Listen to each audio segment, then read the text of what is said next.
Arestado ang 5 Vietnamese na nagbebenta ng mga karne ng aso. Bukod sa iba't ibang klase ng luto, meron din daw free delivery para sa mga suki ng grupo. Nasa frontline ng balitang yan si Gio Robles.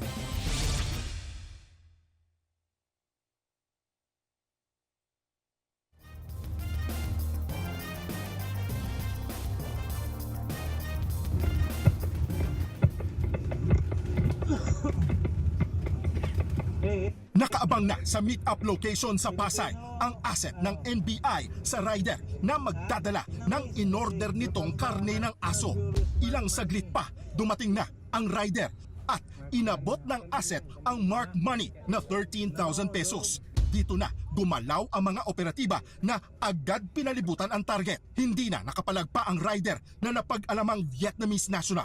Nakuha sa motorsiklo ng sospek ang 11 kilos na karne ng aso na nakasupot sa mga plastik.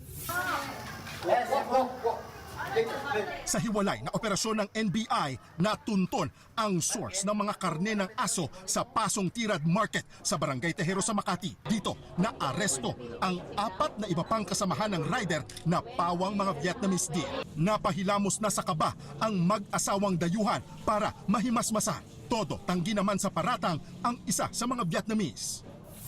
Aso, hindi alam nga. Ako hindi alam aso. Sino benta aso? Ikaw hanap sa kanya. Ako wala benta, bakit hanap ako? Agad hinalughog ng mga operatiba ang inuupahang pwesto ng mga sospek. Dito, tumambad ang nasa 5 kilong dog meat na binibenta umano ng grupo. Sa ref na ito, nakuha ang sinasabing karne ng aso na nakumpiska ng mga operatiba ng NBI. Binibenta ito ng mga Vietnamese na mabibili online at pwede pang ipaluto. Ayon sa NBI, ibinibenta pa ito with free delivery pa at karamihan sa mga suki ng grupo ay mga kapwa nila Vietnamese, Chinese at maging mga Pilipino. Sa isang online delivery platform nila, aabot sa 650 pesos ang presyo ng isang serving ng dog meat na marinated with plum wine. Ganun din kung inihaw, may steamed at stir-fried pa. 750 pesos naman kung sinabawan with bamboo shoot at 3,000 pesos kung assorted dog meat platter.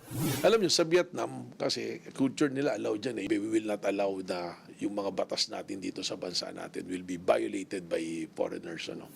Napag-alaman ng NBI na overstaying din sa bansa ang mga dayuhan. Ako hanap buhay ako. Meron bera ako, ngayon ko wala bera uwi. Ayon kay NBI Director Melvin Matibag, inaalam pa nila kung sino ang supplier ng mga sospek sa nagpapatuloy na follow-up operation. Mahaharap sila sa patong-patong na mga kaso bago ipa-deport. Nagbabalita mula sa frontline, Gio Robles, News 5. Mga kapatid, Julius Babaw po.